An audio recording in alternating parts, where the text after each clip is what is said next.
မြန်မာနိုင်ငံဘောလုံးလောကမှာ hot ဖြစ်နေတဲ့မောင်မောင်လွင်နဲ့ပရိသတ်တူရဲ့ဖြစ်စဉ်အမှန်ကိုရှင်းပြနေတဲ့မြန်မာလက်ရွေးစင်ကစားသမားကျော်စင်လွင်ရဲ့ပြောပြချက်တွေကိုနားဆင်ကြည့်ရအောင် လူကြရက်ထနေတဲ့ဒါမောင်မောင်လွင်နဲ့ပရိသတ်တူကြောင်းပေါ့နော်တခါတည်းကြိုပြောလိုက်မယ်မောင်မောင်လွင်ကိုလည်းအတန်းရှင်းယူပြီးတင်တာမဟုတ်ဘူးဒီဖြစ်စဉ်ကြီးကိုအတန်းရှင်းယူပြီးတော့လည်းနာမည်ကြီးရင်လို့ view များရင်လို့တင်တာမဟုတ်ဘူး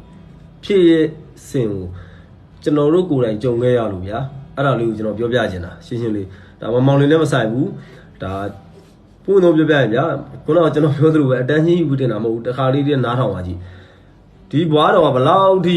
မတ်ရိုင်းလဲဆိုရင်ပတ်စံပေးတဲ့ကစားသမားဆိုရင်မဆဲဘူးဗျာကောင်းကြောင်ပြောတယ်ပတ်စံမပေးတဲ့ကစားသမားဆိုမအေးဒီနှစ်မိုက်နဲ့လာပြီးတော့ဆဲတယ်ဗျာဘသူမဆုံတော့ဗျာယောက်ျားသားတစ်ယောက်ပဲဗျာဘေးမှာပိတ်သက်ရှိတယ်အပေါင်းလေးရှိတယ်ကို့အမြဲတမ်းပြောဆိုနေတော့ကျွန်တော်ဆိုရင်ဒါပွင့်လို့ရကျွန်တော်ဖုန်းနံပါတ်ရတယ်ကျွန်တော်ဖုန်းနေဆက်တယ်ဗျာမောင်လေးကျုံကလေးပတ်စံလေးပြောပြပါအောင်အဲ့ကြရင်ကျွန်တော်ဘလော့လာပြီနောက်လုံးနဲ့ထပ်ဆက်တယ်နေရတဲ့ကိုမကြီးတောင်းလည်းမပေးချင်လားပါညာဟာအမကျွန်တော်တို့လည်းစင်မပြေဘူးတိတယ်မှာတမန်တကာမပေးတာဗျာအဲ့တော့ဘာပြောငါ့ကိုပေးရင်နင်တို့အစင်ပြေမယ်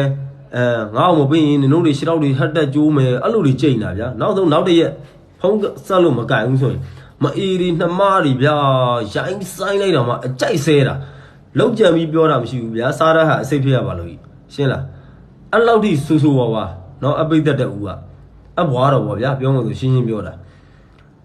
ာနော်ဒါခုနကတော့အောင်နိုင်ဝင်းအကောင့်မှာသွားကြည့်လိုက်အောင်နိုင်ဝင်းတင်ထားတာအဲ့ဒါအမှန်လေးကျွန်တော်တို့ကရှင်းရှင်းလေးမောင်မောင်လင်းအတန်းရှင်းရှင်းယူတာလည်းမဟုတ်ဘူးဒီဖြစ်စဉ်ကိုမောင်မောင်လင်းဖြစ်စဉ်ကြီးကိုအတန်းရှင်းယူပြီးတော့ view များခြင်းလို့တင်တာလည်းမဟုတ်ဘူးတချို့ပိတ်သက်တွေတီးထိုင်အောင်လို့ပြောတာမောင်မောင်လင်းတချို့ကမောင်မောင်လင်းမှားတယ်မောင်မောင်လင်းမှားတယ်မယ်ဘောလုံးလောကသမားတွေရယ်ဘောလုံးပိတ်သက်တွေရယ်သိတယ်ဗျာ National League ပွဲတိုင်းလာကြည့်နေပိတ်သက်တွေသိတယ်အဘွားတော်ရဲ့ဇေယိုက်ကိုအဲ့ဒါလာပြောပြတာရှင်းလေကျွန်တော်ကကြုံခဲ့ရလို့နောက်ဆုံးကျွန်တော်ရှက်လုံးအားကြီးလို့ဗျာနောက်ဆုံးပတ်သက်မှာကိုခြေထောက်နဲ့အလုံးလုံးနေတော့ကျွန်တော်တို့ကဖြစ်မှာကြောက်လို့ဆိုတော့လွှဲပတ်သက်လွှဲပေးခဲ့ရတယ်တခါလည်းမရဘူးဗျာသိတယ်မလားဒါမောင်မောင်လင်းဆိုတာကဒါကျွန်တော်နဲ့တူတူကန်ခဲ့လို့ဟိုသူ့ကိုအတန်းရှင်းယူတာလည်းမဟုတ်ဒါမောင်လင်းဆိုတာကျွန်တော်ညီဗျာသူနဲ့ကျွန်တော်နဲ့တော့လက်ရွေးစင်မှာကျွန်တော်တို့ဟို line ပေါ်မှာတော့စိတ်နောက်လေးတွေကျွန်တော်တို့ဖြစ်ခဲ့သေးတယ်ဒါပေမဲ့ကျွန်တော်ဒူးဖြစ်တဲ့အချိန်မှာသူလာတယ်သူလုပ်ပြီးတော့ဒါပေမဲ့ကျွန်တော်ပြောရရှင်းရှင်းလေးမောင်မောင်လေးမှုလို့ဒီဖြစ်စဉ်ကြီးကိုအတန်းရှင်းယူပြီးတင်တာမဟုတ်ဘူးတခြားကစားသမားအဲ့ဒီအချိန်မှာဆိုလဲကျွန်တော်ဒီလိုမျိုးကျွန်တော်ပြောမှာဘာလို့ဆိုကျွန်တော်ကိုယ်တိုင်ကခံခဲ့ရလို့ဗျာရှင်းလားဘလောက်ထိမတ်ရိုင်းလဲဆိုတော့သိအောင်လို့ကစားသမားကတော့ဘယ်သူမှဆိုတော့ပိတ်သက်ကိုတော့ကျွန်တော်တို့ကပိတ်သက်ကိုကျွန်တော်တို့တန်ဖိုးထားတော့ဒါပေမဲ့အဲ့ဒါတွေကပိတ်သက်လို့မခေါ်ဘူးဗျာသိရမလားသူတို့တွေကနောက်ဆုံးဗျာဇယိုက်အရန်ဆန်တယ်တကယ်ပြောတာကျွန်တော်တို့ချစ်တဲ့ပိတ်သက်တွေကအများကြီးဒီသူတယောက်ပဲစိုးနေတာဗျာအဲဒါကြောင့်မမောင်လင်ဘက်ကမှန်တယ်လို့တော့ကျွန်တော်ပြောချင်တယ်အခုကျွန်တော်ပြောတာကျွန်တော်မျက်မြင်ပေါ့ကျွန်တော်ဖြတ်တန်းခဲ့တဲ့မြင်တွေ့ခဲ့တဲ့အဲ့ပုံမောင်လေးပြဿနာတဲ့အမကြီးရဲ့အကြောင်းကိုကျွန်တော်ပြောပြနေတာတချို့ကကျတော့လေဘလုံးကိုလာမကြည့်ဘူးအဲ့အမကြီးရဲ့ပုံစံဇယိုက်ကိုမမြင်ဘူးတော့ပရိသတ်ပဲပရိသတ်ကိုလုံးเสียလားအမှန်က तू ကလာနေတာပရိသတ်မဟုတ်ဘူးतू ကသူ့ကိုဘေးရဲ့လူတွေစိတ်ဝင်စားအောင် तू အော်ကျင်တယ်အော်တယ်ဆိုတာအားပေးရကျွန်တော်တို့ဆဲလို့ရတယ်ဘလုံးကလည်းဆဲတယ်သဘောတူစိုက်ပြီးနေတာလားခန္ဓာကိုယ်လည်းကြည့်ပါအောင်ဝက်ဖြစ်နေတဲ့ဘောတခုပေါ့ကျွန်တော်တို့ကြိုက်တယ်လို့ဆဲလို့ရတယ်तू ကကွင်းတွင်းမှာရောကွင်းပြင်မှာရော तू ကမိသားစုတွေရောပြီးတော့တချို့တို့ဘာသာရေးတိုက်ခိုက်တာတွေဘာအကုန်ပါတယ် तू ကတောက်လျှောက်အော်နေတာကိုယ့်ရဲ့လူမှုရေးကိစ္စမဆိုင်တာတွေ तू အပေါ်မှာတောက်လျှောက်ပြောနေတာသူ့ကိုပတ်စံပေးရတယ်ဆိုရင်မပြောပတ်စံမပေးထားတယ်ဆိုရင် तू ကပြောတယ် तू ပြောနေတာတောက်လျှောက်ကြုံဦးပါဘောလုံးသမားနဲ့ तू ကြုံဦးတယ် तू ဘောလုံးပတ်စံမတောင်းဘူးတဲ့ဘောလုံးသင်းဆိုတာ तू မရှိဘူး तू ပတ်စံလိုက်မတောင်းဘူးတဲ့ဘောလုံးသင်းဆိုတာမရှိဘူးအဲ့မှာရပြီးမယူဘုံတော့ကောင်းတယ် तू ယူရအောင်ဆောင်းနေတာပွင့်လင်းပြောရင်အကုန်သိတယ် तू ကအ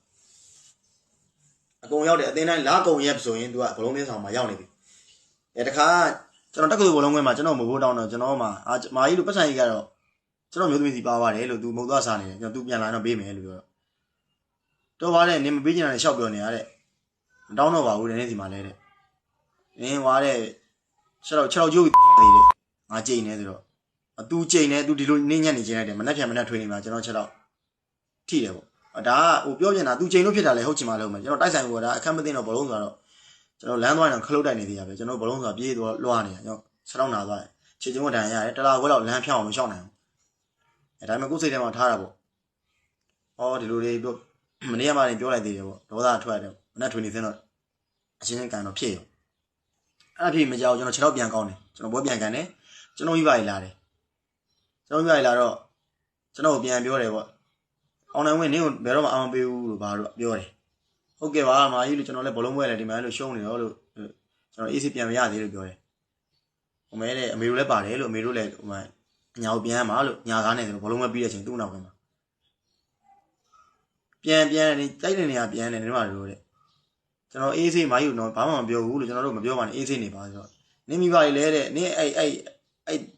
အဖေနဲ့ကျွန်တော်ဖေကိုမေကိုတဲ့ကျွန်တော်ဖေဆိုအသက်80ပြည့်တော့မှ85ကျော်နေပြီကျွန်တော်အသက်ကြီးမှမွေးရတယ်အဲ့မှာတဲ့အညာပြန်มาတဲ့ဇိုင်းဘက်ကိုပြန်မှာလမ်းမှာတဲ့မိုင်းမိပြီမှာတဲ့တရားမိုင်းမိပြီတဲ့လမ်းမှာကားမောက်မှာတဲ့ကားမောက်မှာမိုင်းမိပြီတဲ့ကျွန်တော်ပြောတယ်အဲ့မဲ့ကျွန်တော်အဲ့ချိန်မှာလုံးမယ်လို့တော့အမေတို့စိတ်မကောင်းနေမှာဆိုလို့ကျွန်တော်ရန်ကုန်မှာထားခဲ့တာဒီလိုတွေကြုံတွေ့ရင်ရလားဆိုဖြစ်မှာဆိုလို့ကျွန်တော်ကဩအမေ तू ကတိတ်ကြက်မပြေဘူးလို့တိတ်အုံတော့မကောင်းလို့ပြောတာပါဆိုပြီးကျွန်တော်ကလျှော်လိုက်ရတာပေါ့